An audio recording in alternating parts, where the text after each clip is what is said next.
Good evening, everyone, and welcome to tonight's Yountville Town Council meeting for Tuesday, September 15th, 2015. Welcome to all of you here tonight. I'll go ahead and call the regular meeting to order and invite a roll call, please. Okay. Councilmember Moeller. Here. Councilmember Durham. Here. Councilmember Dornbecker. Here. Vice Mayor Hall. Here. Mayor Dunbar. Here. And before we move on to the Pledge of Allegiance, I do want to ask everyone to have a moment of silence in memory of Donna Hine, who passed away last week. Donna was a significant community member, former elected official on the school board, and for many years she was here sharing her thoughts about our community, in particular the bicycles that would sometimes stop at the stop signs. So if you would please join all of us in a moment of silence for Donna.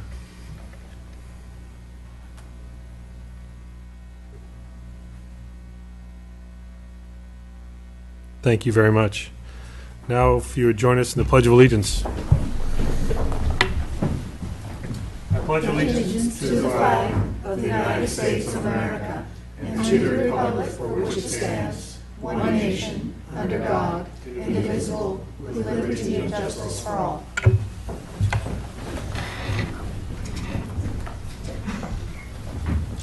Next up is the adoption of tonight's agenda. Thank you.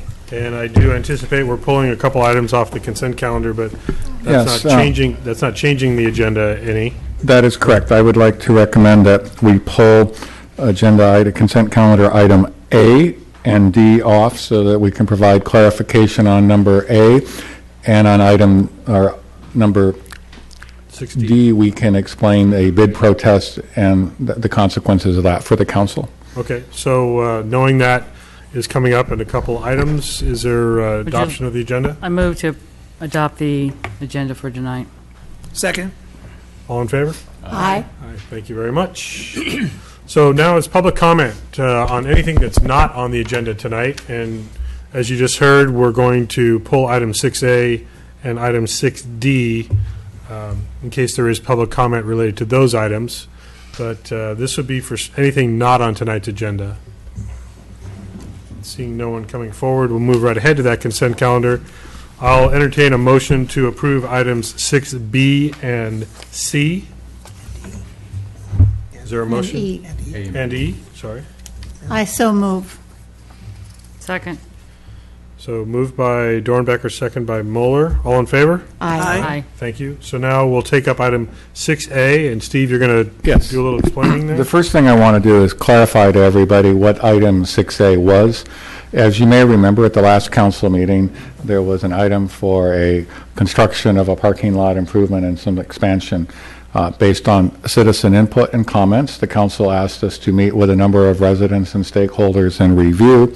The reason for the continuance item was that we were not able to meet with the residents. The date that most people were able to meet was last Thursday, which did not allow enough time for that to be incorporated.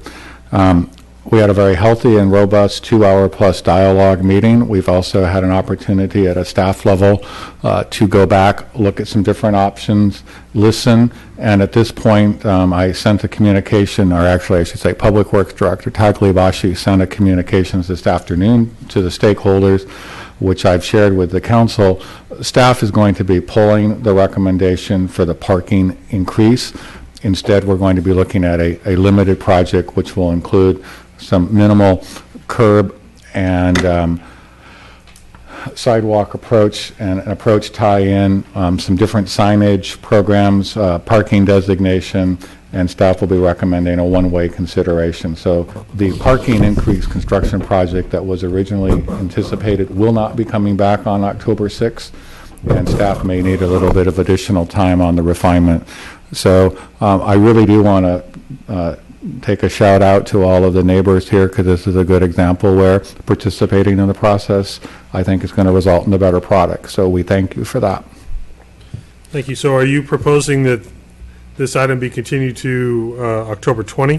No, I'm not. I'm actually not a date certain. It doesn't need a date certain because we have to reshape that and bring it back I think the residents need to know that the project that was proposed will not be coming back. That project is not going to be moving forward at a future council meeting. What will be coming back in the discussion is several of the things that we talked about with the neighborhood residents. So we've got them on a communications list, and we'll be putting that project together because the scope of that work is very small and may not require a formal vote of the council based on the purchasing. So we want to make sure that they stay involved in that discussion. But at this point, I want to make really clear, because they all know what we're talking about, the impact that we're looking at is the curb, which needs to be continued to meet current water standards and NPDS requirements. We talked about the adjacent sidewalk on the one section, but it's all going to be consistent with those. We talked about signage and directing employee parking to further adjacent locations, review at the staff level of park impacts, increased monitoring by the deputies. We also encourage the residents to communicate with town staff and the deputies when there's issues going on in the park so that they don't. So we're going to memorialize some of those things and then look at that. So at this point, like I say, we are pulling the construction project of the 17 parking spaces. Okay, does council have any questions of staff on this? I do. Councilor Dornbecker? Yeah. So in light of the fact that we're really scaling back, I think it also is good to consider not changing the direction of the street because the residents are comfortable with it. And why do we need to change it to one way?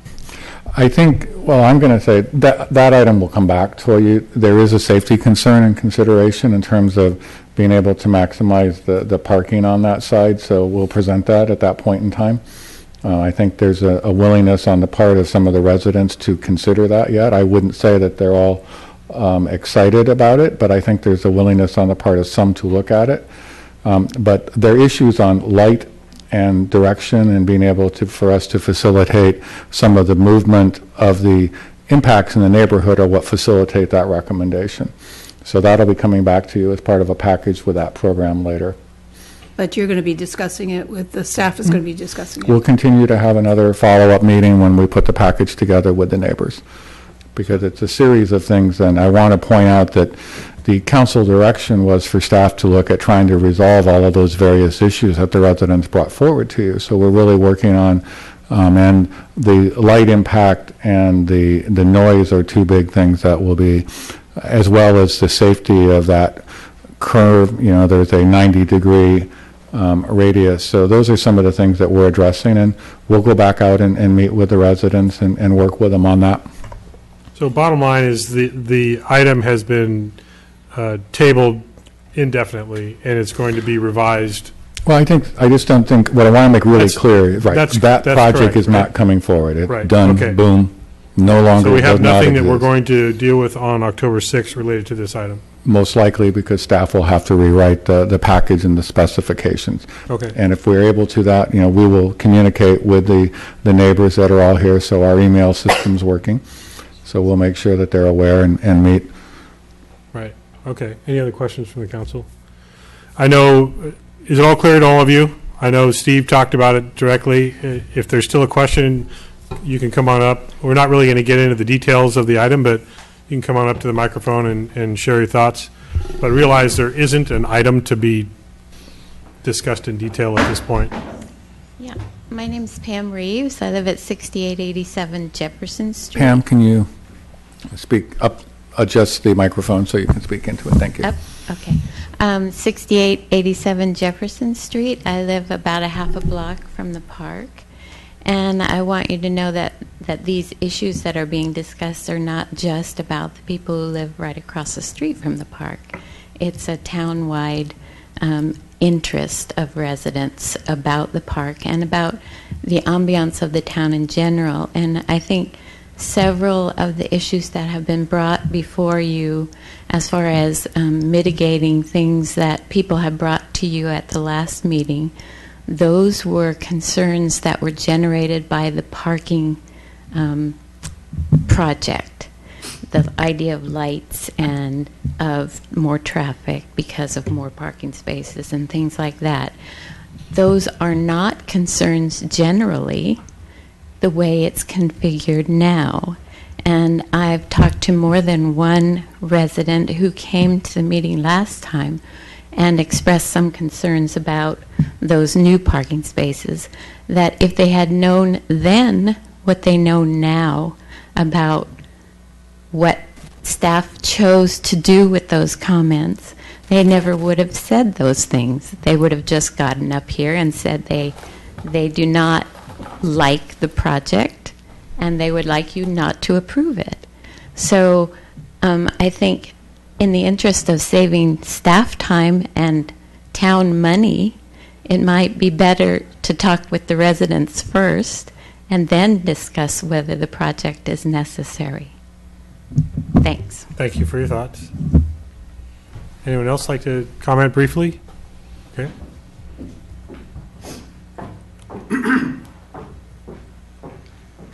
Good evening. Hi. Can you hear me okay? Yes. Okay. First of all, I'd like to thank Steve. If you could just identify yourself for the My record, name is please. Elisa Bedolla, 6819 Yount Street, formerly 6817 Yount Street, and I've been here since 65.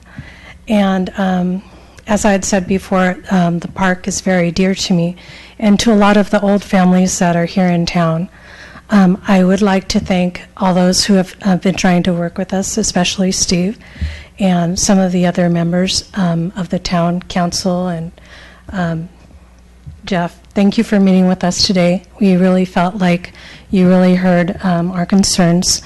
And so about our concerns, I'd like to raise up some questions. I think I can speak for some of the other people here in town, which, by the way, this seems to have started with the people that are actually adjacent to the park, but it seems that there's a growing concern, especially I live 2 blocks from the park, and some of my neighbors that I've told in the surrounding area are also concerned about what's going on and are just getting on board about this subject and want to contribute their opinion. So I'm wondering, as what was brought up today about the sidewalk and the curb that was intended to put on Lincoln, that kind of sticks out a little bit. That's in the plans. It sounds like it's going to be on the next set of plans. And the red flag that came up for me was that it was suggested not to be voted upon. And so I would like to see if we can postpone the moving forward about those plans until we have more people that are more informed about what's going on, and if at all possible, help us to be more informed about what's going on with these plans. My concern is that these plans are going to go ahead without us getting more input into, if it's favorable for us or not. So I'd hope you can take that into consideration.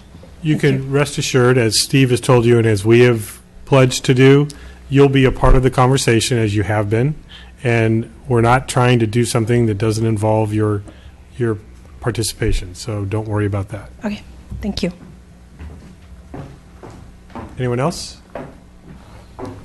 No? Seeing nobody else. So understand, this item as it was presented is not moving forward, and you're all part of the conversation if you choose to be, working with staff to reshape or change it or eliminate it or make it better, whatever it is. It'll be with your participation and others if they want to. So we're not taking it up on October 6th or any time in the defined future. So there may be a project that still comes forward to the council at a later date, but it won't be done without your involvement. It won't be done as some kind of secret vote. That's not the way we operate. So you'll be given plenty of notice and opportunity to participate even further. So with that, do we need any action at all? Are we pulling this, or we need action to say we're going to not take action? You don't need to take Okay. action on not taking action. We're going to move ahead then to the other item that's been pulled, item 6D. And staff, I believe, has some clarification to make on this process here. Mr. Mayor, I'll be happy to take that one. This is, of course, a bid award resolution, and the reason that we're pulling it from the consent calendar is that yesterday the town received a bid protest from the apparent second lowest bidder, I believe, calling attention to an irregularity in the lowest bid.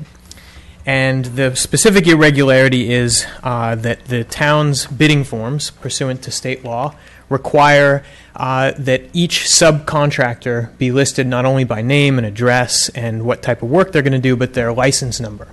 And so the low bid left off the license numbers, which is, technically speaking, not responsive to the bid. However, the town has the discretion to waive minor, immaterial, or inconsequential inadvertent errors, deviations from the bid requirements if it wants to. And the test for whether something is truly minor or inconsequential is whether it affects the bid price, whether it gives any particular unfair advantage to the other bidders or against the other bidders, whether it detracts from other bidders possibly submitting a bid, or something along those lines. So an immaterial mistake is one that basically has no effect on the price or the bid, doesn't give an unfair advantage. In consultation with your Public Works Director and your town manager, I've reviewed the protest, I've reviewed the submitted bid. I understand we have since received all of those license numbers, and staff has confirmed that they're all licensed, all the subcontractors are licensed. And in my opinion, the town could waive this as an inconsequential deviation, as a minor irregularity if it wants to.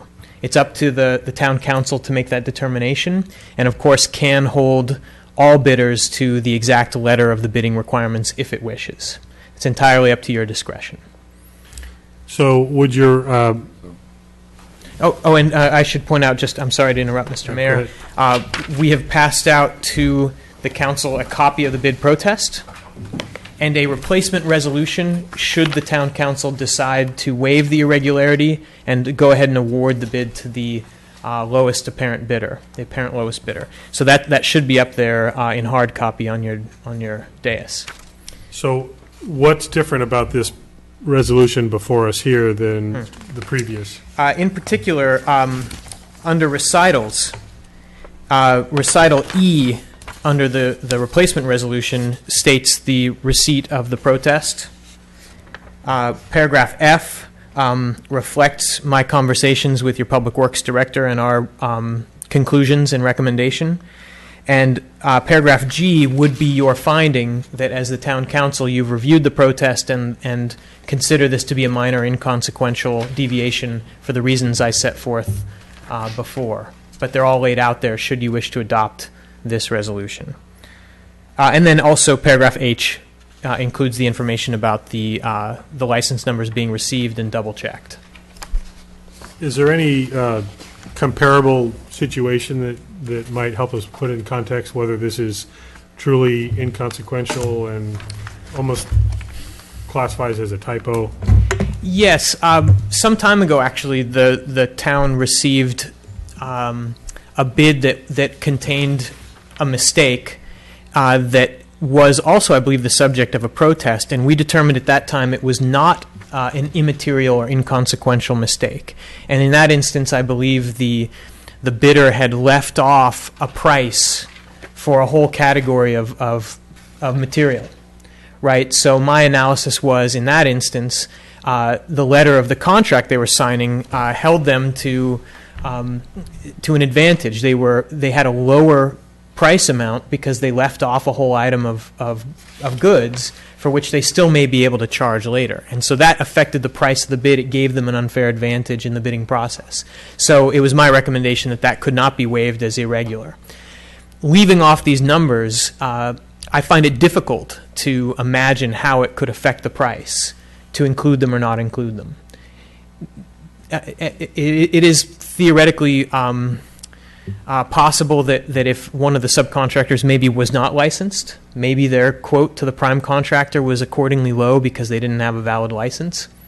That's a possibility, but we checked that they're all actually licensed. I'm having a hard time finding a way to make it consequential in terms of dollar amounts or competition advantages. But of course, the town is free to, the council may find otherwise. That's entirely within your discretion. Understood. And for a point of clarification, the protester is not in the audience to explain their protest. We do have representatives from Helmer and Sons, which are the low bid. And I would also point out that staff's recommendation actually would be to reject all bids if you don't approve going forward and rebid, because the second low bid was quite a bit more expensive and considerably over the engineer's estimate. That is also an option available, yes, to reject all bids and redo the project. Right. But again, I want to clarify, it is simply the failure to initially transmit the license number of the subs, which has been. So the three options are accept the protest and award to the next lowest bidder, which is the protester. Reject the bids in their entirety and start all over again. Yes. Or reject the protest and keep it as is, which is the approval of Helmer and Sons contract. Yes, it would be rejecting the protest and also waiving the irregularity, Okay. which is itself an action. Okay. Councilmember Mueller? So I have a procedural question, and in our consent agenda item, there is a resolution, but then we were handed a revised resolution. So if we choose one of these, which would be to accept this revised resolution, do we have any issue that this wasn't included in the consent before? How does that work? I just want to make sure we're squeaky clean if we choose this path. Yes. Well, first of all, you can't ignore the protest, and the protest came in obviously too late to be included in the agenda packet that was submitted to the public under the Brown Act. Right. The Brown Act requires that you, for example, for agenda purposes, give a fair and accurate description of the subject matter, and you're still well within that requirement. So as far as Brown Act goes, you're fine. As far as your own procedures go, I think the record will just make very clear that this is the resolution you're adopting, the amended resolution, which includes language considering the protest one way or the other, and then you're going to make a different finding. And you can amend the resolution orally at the meeting as long as the record clearly reflects it, and we have a record of exactly what the new resolution says, which is why we gave you a sample. But that could be amended just like any resolution or ordinance can be amended. Which happens on a regular basis, that what's actually presented Right. is modified. Right. It can, So yes, similar it absolutely situation. can be. Yeah. Okay. The only difference might be if it were an ordinance, we would have to, if it were a significant change, you would have to start over the reading process again. But with a resolution, you can do it right here. Okay. Thanks. Any other questions from the council's staff? And I don't know if we need to open this to public comment. Is there a requirement to do so? Yes, Should we? before Okay. you act on anything, you must So have public. I'll go ahead and do that and open to public comment on this item if any member of the public is so motivated. Since you've come all this way, Well, I do live in Angwin, so it's not very far, but my name's Maurice Helmer. I live at 305 West Lane in Angwin. I've spent the last few decades doing public works projects and bidding, and actually the first time is this time that we've ever been on the receiving end of a bid protest, having made the mistake that we actually did make. My purpose of coming up here is to emphasize that it was an inadvertent mistake. The form itself was a little bit confusing, so we mistakenly didn't see that. The law that actually, and you can correct me if I'm wrong, but I believe that the law that requires the contractor's license to be listed is relatively new. I believe it dates just to 2014. Of the bids that we've produced this year to other agencies in even Napa County, less than half of them have adopted a revised form, like the town of Yountville very prudently is up to date on it. So we're certainly now aware of the requirement to list contractor's license number, although we're not sure exactly why that requirement exists. There are some forms that we've filled out for other agencies where we've listed contractor's license number and what's called the DIR identification number that verifies that they're registered with the California, basically, Department of Labor, and for $300 a year, and understand the prevailing wage requirements. That has also on some forms, but not on other forms. But there were only 2 subcontractors. There's 3 items that those 2 subcontractors are performing, and we clearly identified the name of each subcontractor, the town from where they're in, and there really can't be any confusion of who we intended to use. There's no substitution, and it's actually my handwriting on that form that made that mistake. So I'm up here actually emphasizing again the fact that it was inadvertent and has no impact on the financial part of the bid or the subcontractor part of the bid. It's just the lack of a number on the form, but there's plenty of other information on that form so that one can identify the accurate subcontractors. So, thank you. Thank you. And before you go, I just want to make sure if the council has any questions for you. Councilmember Dornbecker? Yes, Mr. Helmer, Yes. thank you for coming. And wasn't it Helmer and Sons who completed the retrofit of our town hall last year? Yes, it was. Thank you, that's all I want to know. Any other questions? Any other members of the public like to comment? Seeing no more, I'll invite action by the council. Again, we have 3 options. We can start the entire process all over again. We can accept the protest as presented with the request to have Gelati Brothers, the second lowest bidder, be granted the contract, or stick with the low bidder, acknowledging that the error was inconsequential and whatever other language that Mike said we had to have in that statement. Immaterial, inconsequential, and minor deviation from the standard form. Exactly. What do you think? Would So- you like a motion? See how it goes? Let's see how it goes if you're ready for a motion, yes. Okay, I'd like to make a motion that we approve resolution number 15-3292 as amended in the handout, awarding the bid for the 2015 street reclamation project ST-2016, approving construction contract with Helmer and Sons, Inc. of Angler, California, in the amount of $186,456.60, and authorizing the town manager to sign construction contract change orders and amendments up to the budget amount. And because I think you did such a good job on our town hall retrofit, thank you very much. I was on that ad hoc committee. I'll second that. And thank you, seconded by Councilmember Dornbecker. And Mike, just to confirm, do we need the actual language you stated that is basically a finding that we reject? I think, Mr. Mayor, the It's- record it's is in the recitals, and that's sufficiently good enough. clear that you intend to adopt the amended resolution that was placed on the dais that everyone has a copy of, including the language regarding the protest and the deviation. So there is a motion and a second. Any further discussion? All in favor? Aye. No opposed? So I am. Sorry. you're opposed? I'm opposed, yeah. Oh, I didn't hear you. I'm sorry. So Sorry. one opposed. Okay. So that's 4-1 with Councilmember Durham opposing.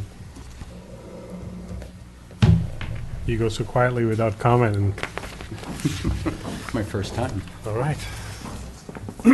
So that item is resolved. We will move on now. We have no presentations or public hearings. Yes, I do. I'll speak slowly and deliberately now so that those of you that would like to slide out without being noticed or recognized at all, too late. We are going to move on to item 9, which is our first administrative regular item. Discussion and direction regarding participation in the Utility Service Partners Service Line Warranty of America program. And I know we have the staff report, and then we have a presentation.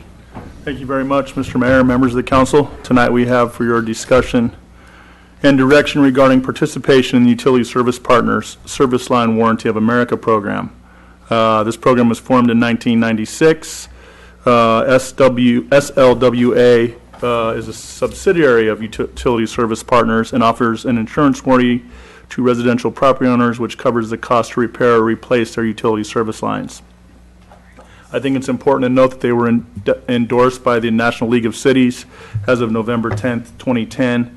They have implemented programs in 230 cities and 31 states, processing over 100,000 residential claims and paying out over $64 million. I think it's also important to note that they're a member of the Better Business Bureau and currently have an A+ rating. They began operating in California in 2012.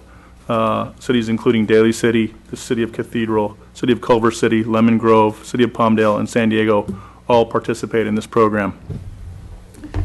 California is one of the last states where this product was rolled out due to the rigor and complexity of the approval process. They formed a California corporation to do business here in the state. This program is completely optional and voluntary. The town of Yountville currently has 719 owner-occupied residents, according to our billing. Council approval of this agreement will provide Yountville homeowners the option to participate in the program. The program is only offered to partners, agencies, and not available for direct purchase by homeowners. So it's important that we decide if we want to participate, and if we do, then the homeowners get to decide if they want to participate.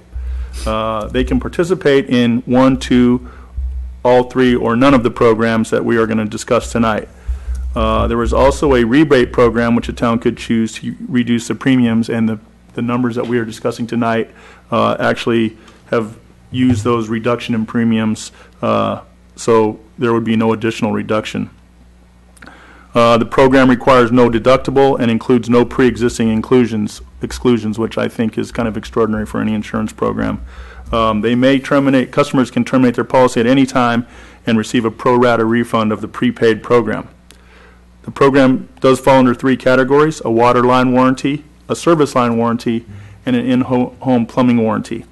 Let's talk about the water line warranty first. It covers the buried outside water line, which runs from the meter and or curb box, which includes the service line under the concrete floor until it daylights into the home. The warranty provides coverages of up to $4,000 for each water line repair, plus an additional $500 for public sidewalk cutting if that is needed. It does not provide coverage for inside the home. Residents do have the option to pay a $6 fee monthly or a $67 one-time fee for the year, which provides an additional reduction of the premium. The sewer line warranty covers the buried outside sewer line that runs from the town main line connection until the line daylights inside the home, which includes the service line under the concrete floor. The warranty provides coverage of up to $4,000 for each sewer line repair, plus an additional $4,000 for public road cutting if needed. It does not provide coverage for inside the home. Residents have the option to pay a $9 fee monthly or a $103 one-time fee for the year, which will provide an additional reduction of the premium. There is an additional program. The in-home plumbing covers residential in-home water and in-home sewer lines and all drain lines connected to the main sewer that are broken or leaking inside the home after the point of entry. This coverage includes broken or leaking water, sewer, or drain lines that may be leaking in walls and under the slab or basement. Coverage also includes the repair of clogged toilets. It does not cover the damage done to personal or household items normally covered by a homeowner's policy, and residents have the same option to pay a monthly or a yearly fee and reduce that premium by a little bit. The program has no deductible or pre-existing conclusions. Rate increases must be filed and approved by the California Insurance Board, so homeowners would receive notification well in advance of any price adjustments. Coverage under these warranties is provided on a per-incident basis, and all work performed, partial and complete repairs, are warranted for 1 year. The SLWA does not place a cap on the number of incidents a customer can report in a year. They use qualified local plumbers, and they do not set predetermined rates. I think it's also important to note that the customer is the one who decides when the repair is going to be needed, so they have a number that they're able to call, typically within a 24-hour period, including weekends and holidays. They are scheduled for a visit. Most repairs are completed within 1 to 2 days of SLWA receiving the claim. The town will have access to a portal that tracks the number of enrollments and repairs, and after each repair, the resident fills out a customer satisfaction survey, and the results are available on that portal. I think that it's important to note that the company uses those reports to help weed out contractors who may not be as responsive as the contractors who they want on that list. SLWA will work with the town staff to execute an informative public education campaign in order to inform the community about the program, and stress participation is optional. Again, I think that's an important part of the program, is This is not a mandatory program. It's up to each homeowner to decide if it's something they want to do and which of the three or all three they might want to participate in. Town staff will utilize various outreach outlets, including the town newsletter, our website, press releases, and approved social media outlets. Additionally, residents will be notified by SLWA about the program via direct mail.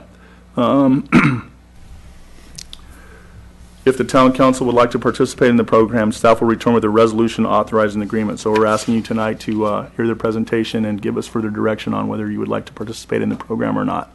With that, we have a representative from SLWA to give a short presentation on. Easy for you to say. Hi. And actually, before you get started, I'd like to ask if the council has any questions of our Public Works Director, and then we'll jump into your presentation. Any questions right now? I have a quick one. Councilmember Mueller? And I know you'll talk about that program specifically, but I'm assuming correct. Can you just give us a little background on this? Because, people might think, well, sounds nice. Do I really need that? And what I'm referring to is the new stormwater EPA decisions that got enacted recently, where you'll actually be looking at some of these sewer laterals. And can you give us some background on that? Sure. So if that's going to be covered in your presentation, feel That free. will not. If not, okay, go ahead. yeah, so in the current climate, there are a couple of organizations that are pursuing violations of the Clean Water Act, most notably River Keepers and Baywatch. So each of those organizations has a mission to help enforce the Clean Water Act as it pertains particularly to the wastewater collection system and some treatment systems. So what they typically do is come into a city or town and ask them to produce records of lateral inspections, mainline cleaning, mainline videotaping and repairs, and if they find some irregularities, they then either pursue to file a lawsuit against the town or negotiate a settlement so that the town then will fall under what they call a decree, which will require us to spend an agreed upon amount on an annual basis until we come into what they consider compliance with their with the Clean Water Act and infiltration and exfiltration through our sewer collection system. We currently are able to maintain and inspect the main line. We do not currently have a program that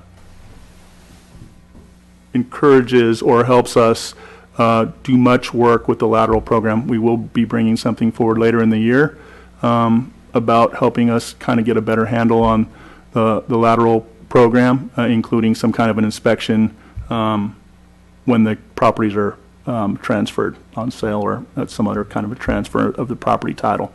At this time, the rates of the decree are in the millions of dollars. So somewhere like Benicia, I think they're in the $3 to $7 million range. I believe East Bay Mud is in the $30 million range for their decree. So it's not a little bit of money. It's an awful lot of money.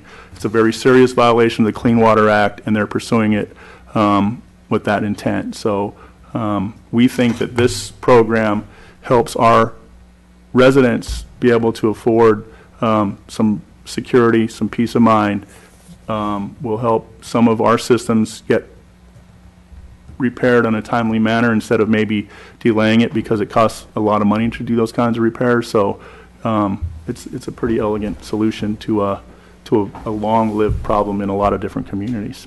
Thank you. That's very helpful. Mm-hmm. Any other questions of Joe? Now, we welcome you to share your comments with us. Okay. Welcome. Thank you. Hi, my name is Bonnie Curitan, and I'm with the National League of Cities Service Line Warranty Program. And thank you for the opportunity, Mayor and honorable council members. Basically, he stole almost everything that I have to say, so I will make it quick for you. The National League of Cities just went out because of the feedback they were getting from their constituent members, and they serve I don't know how many thousands of cities across the country. Like California League of Cities is a member, as well as A lot of cities. So basically, they developed a partnership. We developed a partnership with them to offer solution for the lateral problem, because a lot of cities were experiencing issues with laterals. Basically, the line that goes from, and I'm going to break it down pretty simple, that goes from wherever your main line stops, or your responsibility stops, to where it goes into the home. And a lot of people across the country don't understand that it's their responsibility to maintain that line. And they tend to call the city public utilities area, public works, and find out, unfortunately, that it's truly their responsibility, and it can be quite expensive. So what the National League of Cities did is that they developed the partnership, and they created this enterprise program to reach out to their members and to reach out to all cities across the country, because as the infrastructure, as we all know, is aging, so are the laterals. And there was nobody truly addressing that, and many cities saw that. So they determined that they wanted to be a resource and an advocate, and so they went out and looked and developed this program. Okay. So the National League of Cities is the nation's oldest and largest organization that advocates on behalf of cities.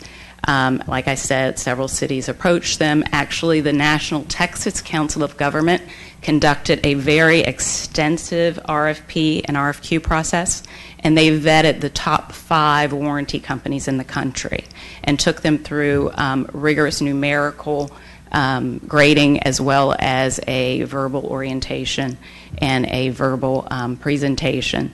And then we ended up being selected as the highest scorer. And we're really proud of that. And as Joe mentioned, we are A+ Better Business Bureau, and we also received the Award for Business Ethics. So the NLC endorsement basically adds another layer of oversight, because you may already get flyers in the mail for warranty services for your laterals, for water, sewer, or gas. There's companies that will blanket zip codes, and a lot of them will do things like sent to certain zip codes based on economics or demographic information. And so one of the things that NLC wanted to do was make sure that it was a program that was open to everybody, to all residents. So they endorsed the program, and we've seen a lot of success in the last few years. You all may be aware that the American Society of Civil Engineering in 2013 gave our infrastructure the high grade of a D+. So we are truly in terrible shape across the country.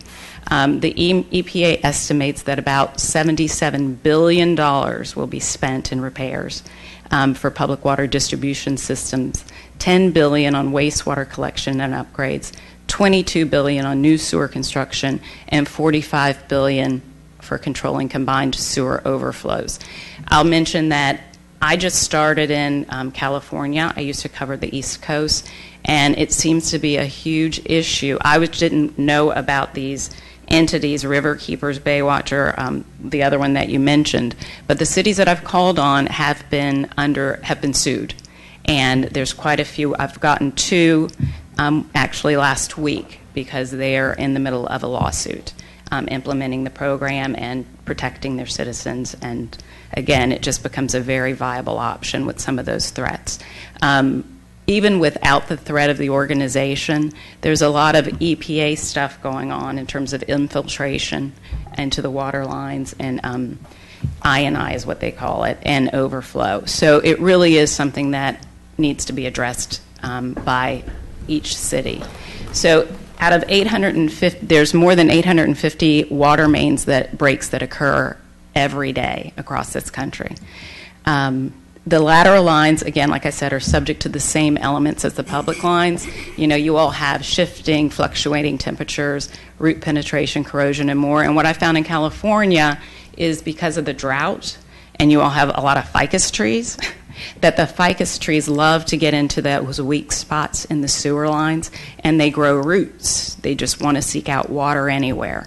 And once those joints are weakened, it's again, the sewer starts to seep into the soil, and you usually don't know it, because the water will still flow. And it ends up being a problem, especially if there's a break. And homeowners, it's out of sight, out of mind. They may or may not notice it. A water break, you may notice it in your bill because you'll get a high water bill. And perhaps a sewer break, a large one you would notice, but some of the smaller ones caused by the root infiltration, you may or may not notice it. But thousands of gallons of water and sewer overflow happen, every day. And again, like I said, it's the homeowner's responsibility to maintain the water and sewer lines. And a lot of them think it's either the homeowner's policy that covers it or the city that covers it. So our goal is truly to educate the homeowners about what their responsibility is, and that's what our program does. We send only out 2 mailers. We send out 2 mailers, and basically it's a partnership that's developed between the city of Yountville and us. And we send out a letter basically stating that there's a program available to you that's completely optional, and it is endorsed by the National League of Cities, and it's supported by the city of Yountville. And then it goes through their options, and it talks about the coverage. So we talk about, again, that it's their responsibility and that there is, I can repeat the numbers, but $4,000 per incident for sewer with an extra $500 if you have to go into the sidewalk. And then there's $4,000 available for each incident I'm sorry, I got that backwards. $4,000 for sewer, and then an additional $4,000 if you have to go into the main. Into the road and have a hot tap and all of that stuff. So it's very generous. We have found that that covers most instances, and we work with local plumbers, and we don't set the prices that they charge. They charge what they charge. But we have master plumbers on site, and if it gets into a complicated situation where it's above that $8,000 or there's additional stuff, that's when we would either have a second plumber come out and review it, just to make sure that the price is consistent, and it gives everybody some comfort that we're not being overcharged. Because that's one of the things when you call a plumber out the yellow pages or off the internet, you don't know, exactly what those fees should be, and they vary greatly. So this brings some consistency to those charges. There's no annual or lifetime limits. You can have as many incidences per year as needs. If the trees get into 2 different places and we repair one, gets in again, we'll repair it again, and probably replace the line. Our goal is to not have to come back 3 times. So we'll probably replace the line. And they're available 24 hours a day, 7 days a week, 365 days a year. It's very easy. There's no paperwork. There's no deductible. All they do is pick up the phone and call. So it's extremely cost effective.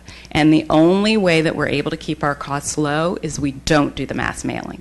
The only way that you're able to get our product or the product is through the National League of Cities program and in partnership with the cities. And the reason we do that is because that increases the number of people who accept the program.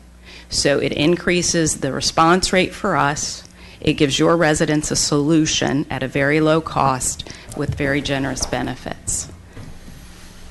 Okay. We have a new program that just started about a year ago, and it covers the in-home plumbing, and Joe mentioned it earlier. And basically that's everything that's behind the walls. It's the toilet, kid throws something in the toilet, it's getting all that stuff out, and you call the Roto-Rooter man. I mean, it pays for itself in one call. And you can call again as many times as you need to. And there's $3,000 coverage per incident, and it's a great program. Actually, this has been probably one of the most used programs of the 3 that we offer. And a lot of that has to do with up in the north, we cover frozen water lines. Y'all don't have that down here. No.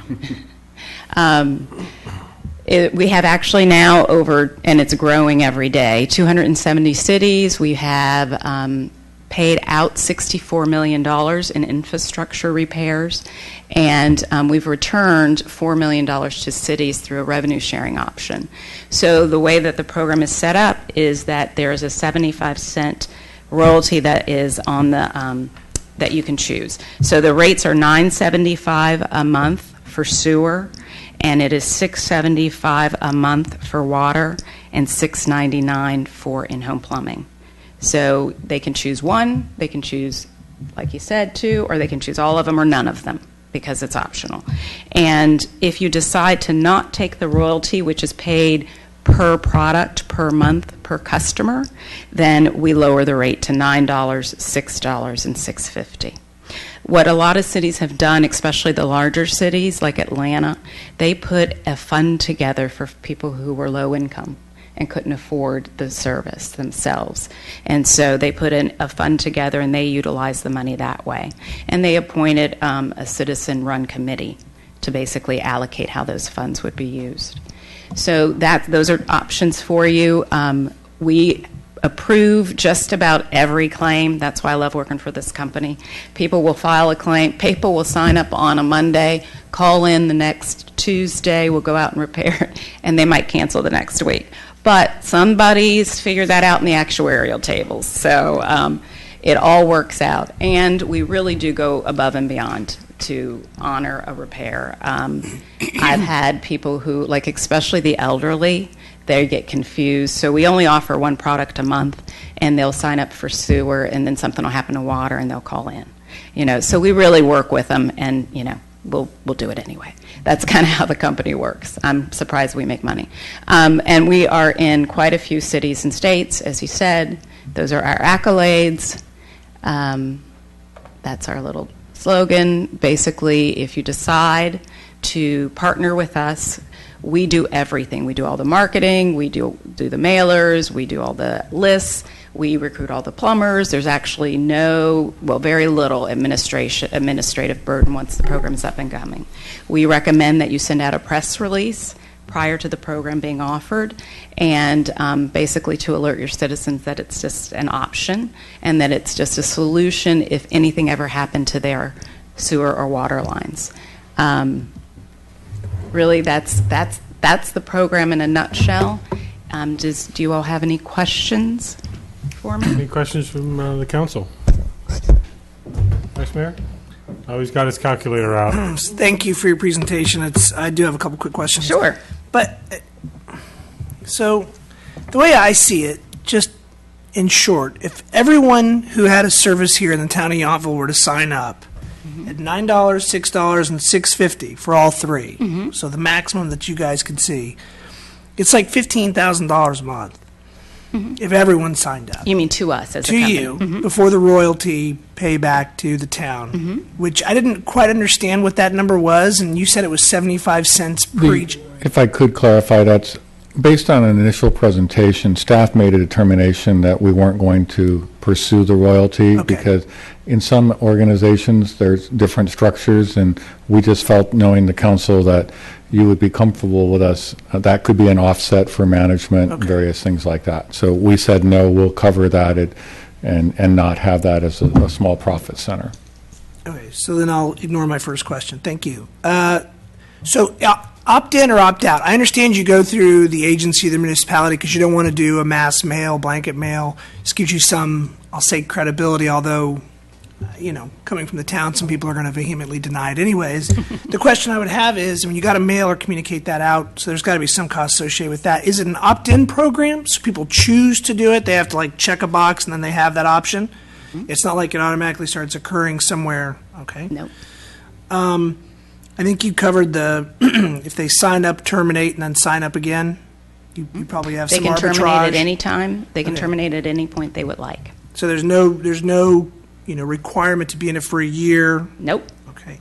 And then you didn't mention, and you're in earthquake country.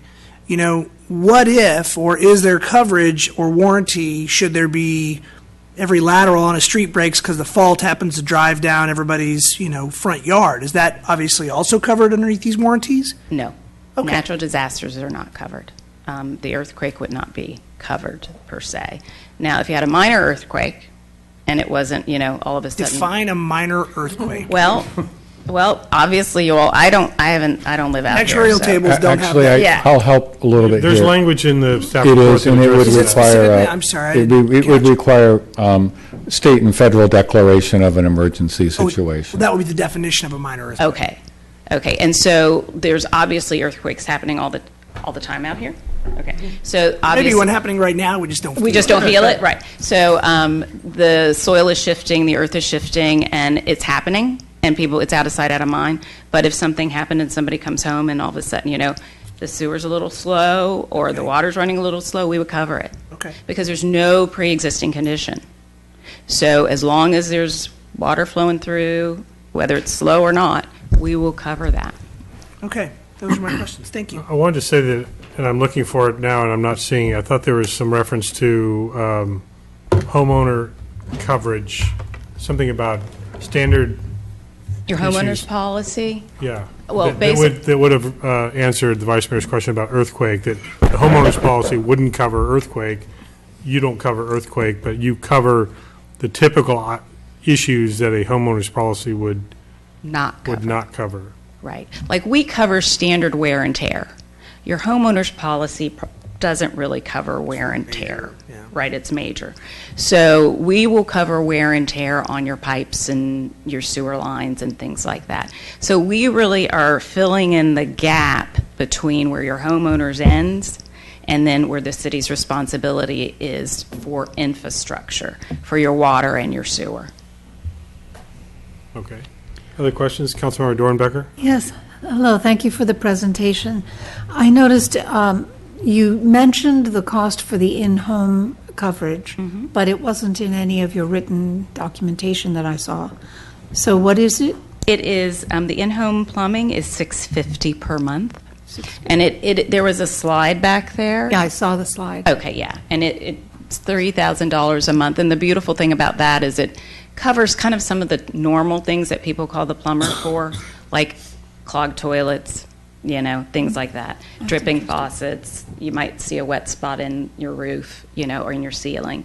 It would cover something like that. Now, your homeowners would cover the drywall, but we would cover the piping underneath to have your water lines repiped. And I don't know the last time, if anybody's here, had to call Roto-Rooter or anybody, but, basically, the price of this is less than one Roto-Rooter call. So, one plumbing call. Thank you. It is in the attachment under the agreement, so that if you scroll to page 6, the prices are in there. Yeah, in the initial report, the water line warranty and the sewer line warranty have the numbers. Yeah. And then the in-home does not. Right, we were still working on that when it kind of went into printing. Other questions? The question I have relates to multi-family dwellings. Can you address that? Yes, we will cover multifamily. We don't cover apartment complexes, okay, which is different than multifamily, what I consider multifamily dwellings. We will cover like condominium areas where their laterals feed directly into a main. The reason is we can't cover areas where there's a lot of laterals that perhaps connect to one another or to a central line that might go out to the main, because then we don't know who the cause of the clog is and unless everybody signs up, it doesn't become, it's difficult to determine which line caused the problem. So that's really why we don't cover apartment complexes. As long as the laterals are independent and tap into the main, we will cover multifamily. Like Culver City has a lot of that. Duplexes and things like that, Yeah. or properties where there's one house and then one behind it. Okay, thank you. Seeing no other questions, thank you very much for your Thank you. presentation. I'll invite our one member of the public that is here, if she would like to, okay?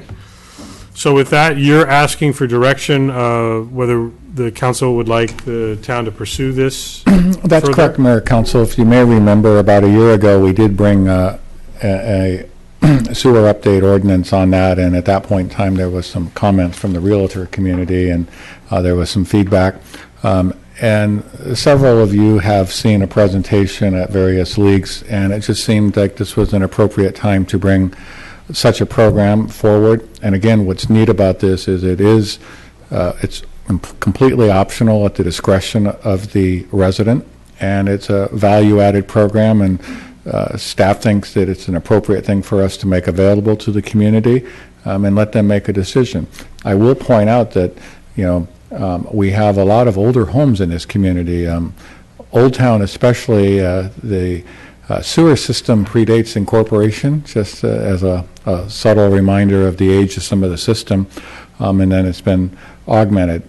So we see this as a good partnership and offering value and benefit to our residents, and if they believe it is, then they'll sign up if you choose to allow us to participate. So if you're interested, we're looking for consensus direction, and if there's support for the program, we'll bring back a resolution authorizing us to enter into the program and start the marketing at the next council meeting. So the attached agreement is a sample? It is. I mean, it's going to be cleaned up. For example, it says city where it'll need to say town, but we're trying to use that as a reference point so the council's aware. Okay. Any further discussion? Councilmember Durham? I actually have a question. So how many apartments are there in town that wouldn't qualify under this? Most of these, and we'll need to look at the records, I think we don't have a lot of large apartment complexes. We have a handful of those 3 and 4 plexes, and depending on how they're situated, many of them may be eligible based on what we've heard. So we'll know that. The 2 larger affordable housing ones wouldn't be because they're not set up that way. They're set up in the more conventional with multiple units draining into one line. But we'll be able to pull up our records and know. I'm thinking, for example, many of those 3 and 4 plexes in Old Town potentially could be eligible for the program. I'm sorry, did I hear you right? The 2 newest, so the Bardessono and the one next to Hotel Yountville would not qualify? That's correct, because they're traditional apartments. They're actually, and again, what I point out, they're not owned by the tenants. Those are all rental units. Right. So the Napa Valley Community Housing, I'm just saying, they're not built with independent laterals, and the key here is that many duplexes are, you actually have your own lateral coming back. So that's the key here, is to be able to identify that. So we'll be able to go through our records and identify if the property is eligible. So one more question, I'm sorry. Also, to go back to the royalty, something that the presenter brought up that I liked was the fact that maybe we do the royalty and have a fund to support those who couldn't do it. Was that even a discussion? Well, first of all, we chose not to take the royalty. Right. Secondly, that's not a good place to go in California. Under our various processes, we don't have good mechanisms for which we're able to use public funds in a way like that. So that's just under our Prop 26 and the fact that we aren't able to make a profit and redistribute it, and we don't have a structure in place to evaluate need. So I'm just saying that's not, there may be some places that it works. For example, this would also not be applicable in the mobile home parks because the mobile home park is the property owner, not the individual. So that's just some clarification on this. So it's mostly your single-family homes and your duplexes. So the 2 newest workforce housing and neither of the mobile home parks would be able to participate? Well, and they're under master meters, for example, unless they're separately metered with laterals, but that's not the case. In the mobile home parks, there's a master collection system and master water line, and then the mobile home park community then bills the individual residents. Okay. They're not actually individually town customers. All right, thank you. But there's no disadvantage given to those properties that can't participate. It's just that there would be another opportunity provided those that do qualify, I think, is the point. Yeah, no, I thought if they were correct, I understood it. Very clear, no problem. Okay, so is there action to be had, giving direction? I don't know if we need a formal vote to say, if you would like a formal vote to say we want to move forward with action that you want to move forward or not. I want to move forward. Okay. I agree. Sounds like that's your direction. Sounds like consensus, so we will bring them back. You'll either see this in 2 weeks or 4 weeks, depending on our ability to get everything together. Thank you. Great, thank you. Thank you Thank for you. coming Thank and you your very much. presentation. And Joe, thank you for your detailed staff report as well. A hell of a long time to get a free drink. I thought that was really long to do anyway. Okay, our other regular item, Doubt me. to introduce and waive the reading of ordinance amending the municipal code chapter involving administrative enforcement. So it's the town attorney show tonight. This one is mine as well. Just sort of generally speaking, to give a little bit of context to this project, one of the things I do, one of the things I see as my role as town attorney is to periodically review your code and identify provisions which might need to be updated. We've done a couple so far, even since I've started in the short time I've been working for the town. And in cooperation with your town manager, we've prioritized a list of sections that we want to address. This one came up relatively high on the list, especially in consultation with your planning and building director, both interim and permanent, partly because of some of the code enforcement efforts that we've engaged in over the last couple months. It's my recommendation that we clean up the chapter a little bit to make it easier for staff, easier for the public, and also to clarify the town's cost recovery mechanisms. So the actual nuts and bolts of how code enforcement works are unlikely to change significantly under this revision. It's just clearer, in my opinion. It makes it easier to understand what types of citations or fines can be issued for different types of violations. It keeps them all together. It keeps the process very clear. And where the process needs to differ because of state law or due process, it's all laid out in a way that should be very easy to understand, or at least easier, in my opinion, than the prior version. So in a nutshell, that's why I recommended the change. I do think it gives us some additional mechanisms to recover the town's enforcement costs, most importantly, attorney fees. So if it ever gets to the point where you need to use my services significantly to enforce your code, you have at least the option of getting some of that money back in one way or another. So again, this is sort of part of a general review of the code, maintenance of the code project. There will likely be others of these in the future that come up depending on how we prioritize them with staff. And this one is primarily a housekeeping thing. It's a sharpening of your toolbox. So, Or the tools within the box. yes, we don't sharpen boxes, do we? That would be dangerous. It's a sharpening of the tool set. So I'm happy to answer any specific questions if you want to really get into it. One question I have is, in the future, when you're doing this, would it be possible to get a red line copy of what exists and what changes? In this instance, You rewrote yes, the whole the answer thing. is yes, but it would be pretty much all red. We opted that it would be easier to completely scrap the prior version and to adopt a model version that I've developed for other clients and jurisdictions that I think just lays it out as simply and clearly as possible. That went to your town manager and your both interim and permanent planning directors, so I got actually double input. I thought I timed that just right for the town. And they gave some comments and some feedback, but it was just easier to go with a new model, in our opinion. Much more efficient. So yes, I absolutely will give you a red line, but it wouldn't have been so helpful. But when that's not the case and you're changing paragraphs and lines and bits and pieces throughout something to show what changed, that would be Absolutely. appreciated. Okay. Other questions or comments? Councilmember Dornbecker.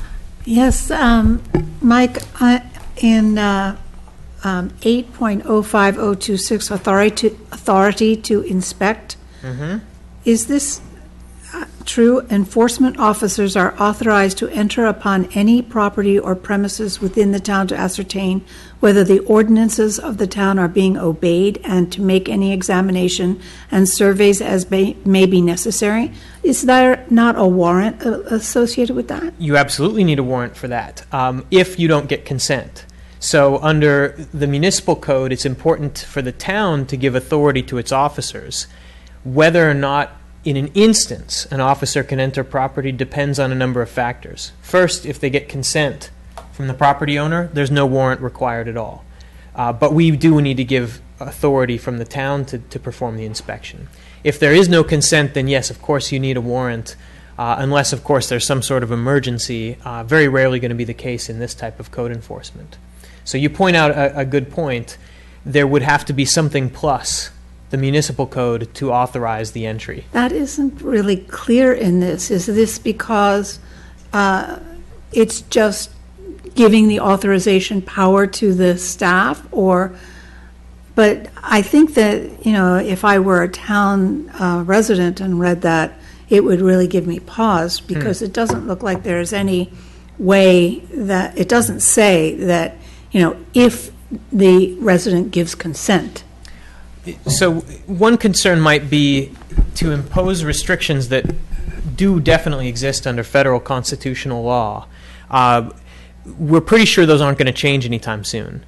But if we put them into our code, there's a little bit of a risk that if they do change, we'll be bound by the code and we'll have to go back in and tinker. So I tend to like to leave things that are out of our control out of the code as a matter of just efficiency and cleanliness in your code.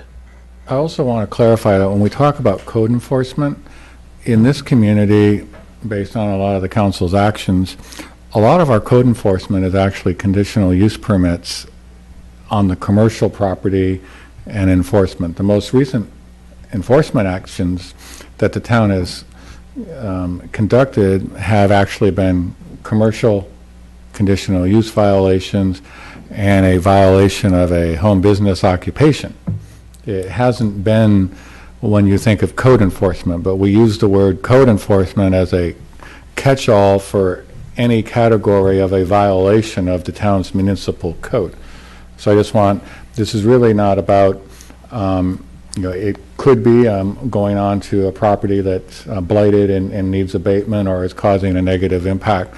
But I think, the inherent is the fact that we have to follow compliance.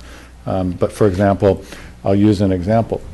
When staff is going into our businesses that have conditional use permits with their retail diversity and various other things, in many cases we can walk in as a member of the public into the business and are able to conduct a level of the investigation and information content. But I do think, we can make sure, and Mike will take a look, but I just want you to be aware of that it's really that broader context of all of the municipal codes and conditions that when you guys approve a conditional use permit, that's a municipal code, a development agreement violation. Things like that are all the types of things that this process will cause us to work on. The last sentence of that same spot, okay, before we leave this, if you read the very last sentence of the same section, it says if an owner or occupant refuses, an enforcement officer may seek administrative inspection pursuant to law. So that speaks to your concern about it doesn't give them legal authority beyond law enforcement, but it allows them to have the power given by the town to be the person that I see. a warrant can allow in. I understand. Thank you. Then Another question. under B, in the case of personal service shall be deemed complete at the time of delivery. Sorry, can you clarify where you are? I'm sorry, I'm at 8.05.030, service of notices, and this one is about mailing a notice. Page 4 of the report. On page 5 of 18. It starts on page 4, sorry, you're right.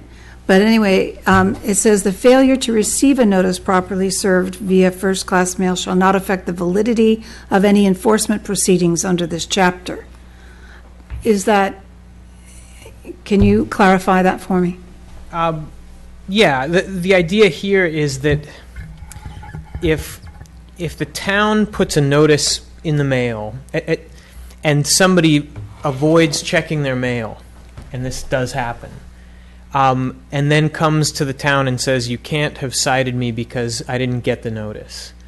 At some point, we need to be able to say, we've done everything we can to notify you. As a practical matter, I think it is sometimes advisable to personally serve notices if you really need to make sure they're getting there. But in terms of legal authority, we need to be able to draw the line of where the town has done enough in terms of notifying an individual. And I believe there may be a provision, if I remember correctly, about posting the notice on the property itself if the property is at issue. So there is. That's, taken all this together. This is the only one that seemed to me to be, difficult for me to understand. What I would not want to do is to require the town to hire a personal service, service of process service every time somebody was ducking their obligations. That would, I think, put us into a sort of untenable position. We could require it. It'll make things a little more difficult. Is there a concern about off-site mail delivery? We have a number of residents who use post office boxes. If I'm not mistaken, it should say that the address used is the one on the tax assessor's records. So if, for example, the resident owns property, but they have their registered address with the county as a P.O. box, then that's the one we'd use.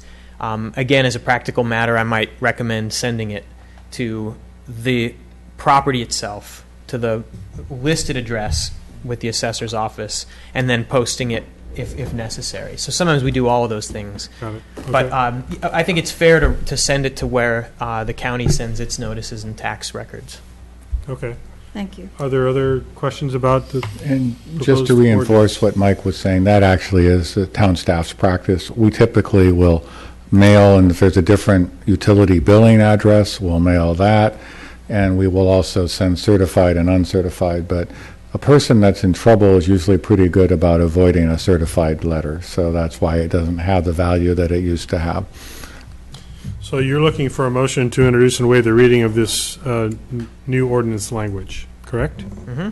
Is there such an action to be had? Of course, to provide direction to make changes. Okay. I can make a motion if you like. Okay. I'll even speak into the microphone.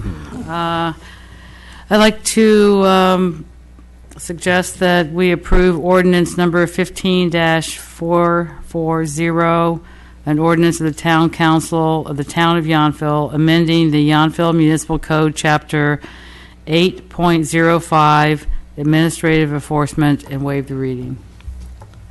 Is there a second? I'll second. Any further discussion? All in favor? Aye. Aye. Any opposed? No, that passes unanimously. So thank you very much for doing that, and you are correct in that this is the type of proactive work that we would like you to continue to do to make sure that we're up to date and accurate as possible. So Happy thank to you. do it. Okay, let's move on to our next item, staff informational reports. I believe, are we going to get, do we have any specific update on Valley Fire Relief Fund, or should I be sharing some of that information in a moment? You have that information in front of you to do under council comments. Briefly, I will ask Public Works Director Tagliabasci just to give a quick verbal update. The Hopper Creek mitigation project is underway, and some people have expressed a concern about various things, but the project is midway, and if I'm not mistaken, you'll really see a lot of activity on Fennell, but I'll let him explain in more detail. Sure. So the most notable part of the project in the last week was Oak Circle and Heather, where most of the bulk of the work has now been completed. The sedimentation basins are in their final shape. There's going to be some additional landscaping that's going to take place, some seeding with a mix of wild flowers and native species. We're also going to plant some mature trees in some of the areas where they've removed some of the trees and try to enhance that area a bit, because it's basically been pretty much torn up. So a little bit of restoration work to do, but the shape of that project at that end of the project is pretty much complete. Not a lot of dirt work left. They have started on the French Laundry site, Hop 10. So they were in there today tearing out the old train trestle. That should take a couple of weeks of restoration. They went to do the Villaggio Channel portion. However, when they started the work, they realized that from the time we started doing the design and the studies modeling on this project, that piece of the channel had significantly changed. So we needed to have a little bit of engineering done.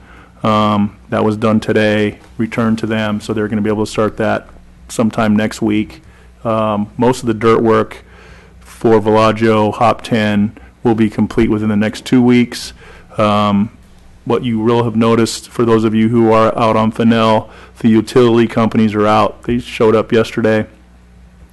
They anticipate being able to complete the first phase of their work close to Hopper Creek within the next week and a half, and then they'll move down to Vista and Fennell and try to complete that work within a very tight time frame.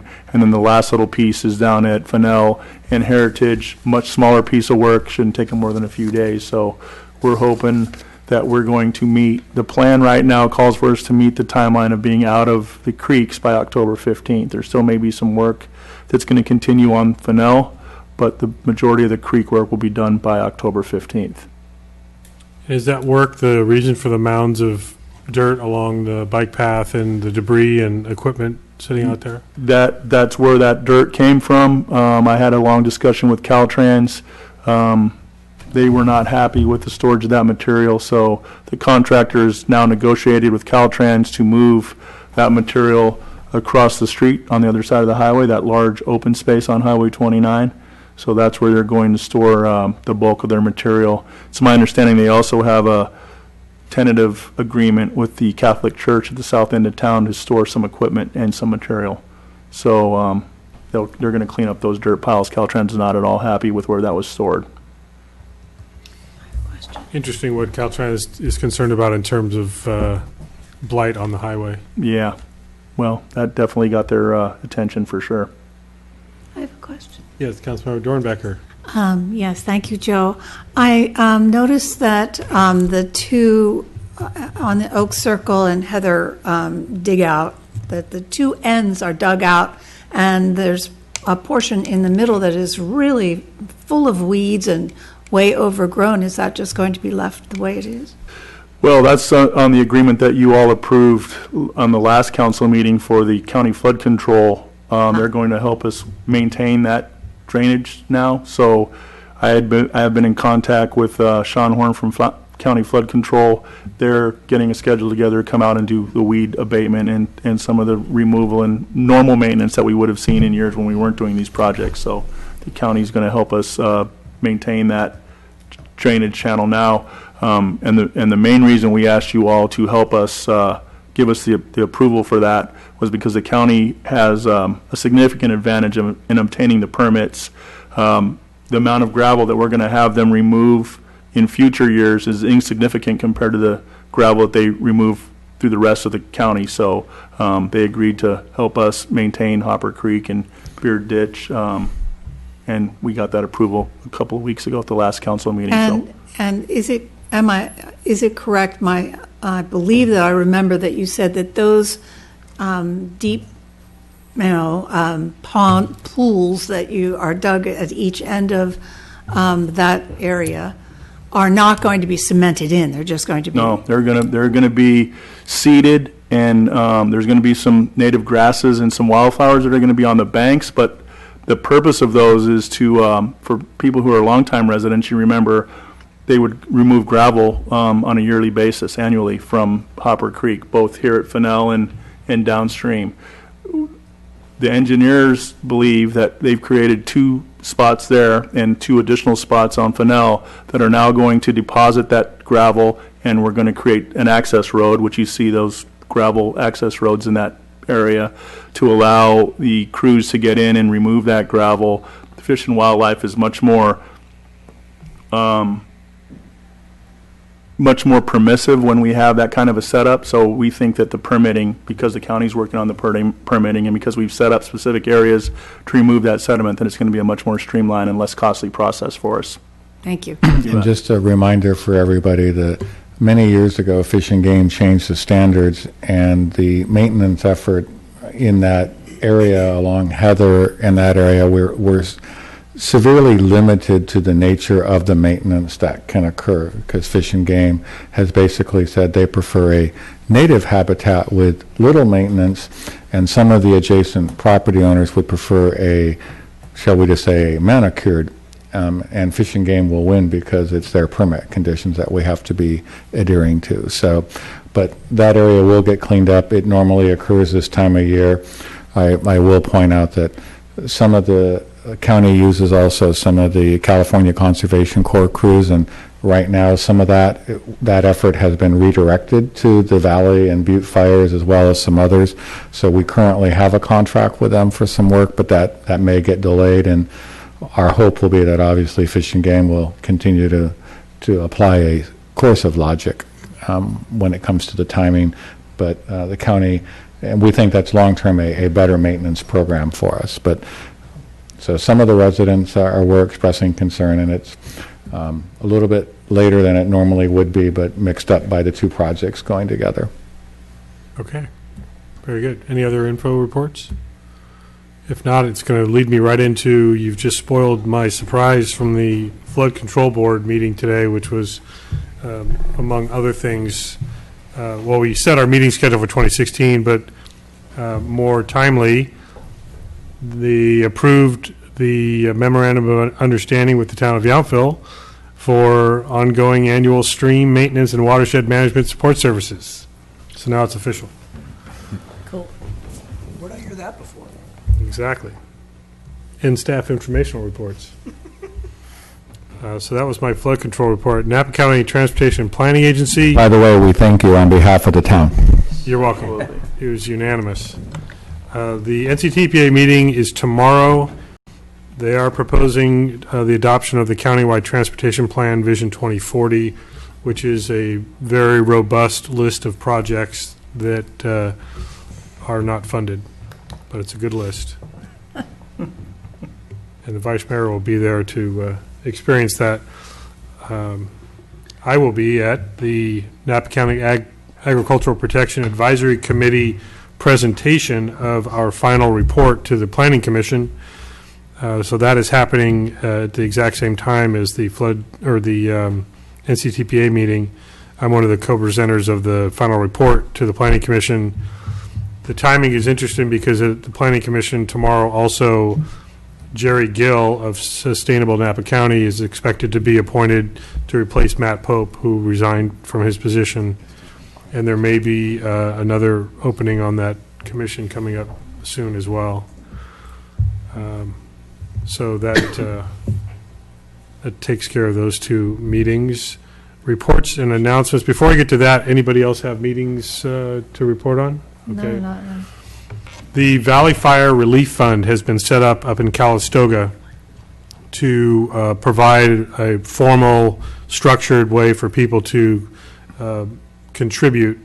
And I was in contact with Calistoga Mayor Chris Canning, and he mentioned they have a significant amount of tents and clothing and food, both for humans and for pets. And a lot of the large items, they have quite a bit of that already donated and have actually asked people to not continue donating those items currently anyway. But they have set up a relief fund through the Chamber of Commerce. And if people want to provide either gift cards, which is one thing that we are collecting here in Yountville, or checks can be made payable to Valley Fire Relief Fund, and they can be mailed to the Calistoga Chamber of Commerce at 1133, that's 1133 Washington Street in Calistoga, 94515. An easier way to get that money delivered is dropping it off at our community center.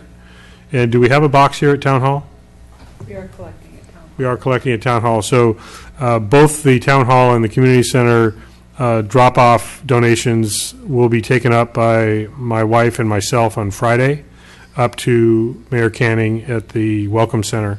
So if people want to contribute, now they have a relief fund. We didn't know how to write the checks until we got that information today. So the flexibility of gift cards and money is really what Mayor Canning was asking for the folks that are displaced. And this is going to go on for weeks, if not months and years, for people to recover the loss of their homes and in some cases, their entire community. So we need to be in this for the long haul of support, just like we all were for the earthquake. So that's the update. Still, I mean, they were excited about 15% containment, which is pretty scary.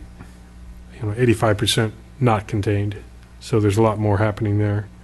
Any other reports or announcements? Do you want to follow up, Vice Mayor, on some of our local activities?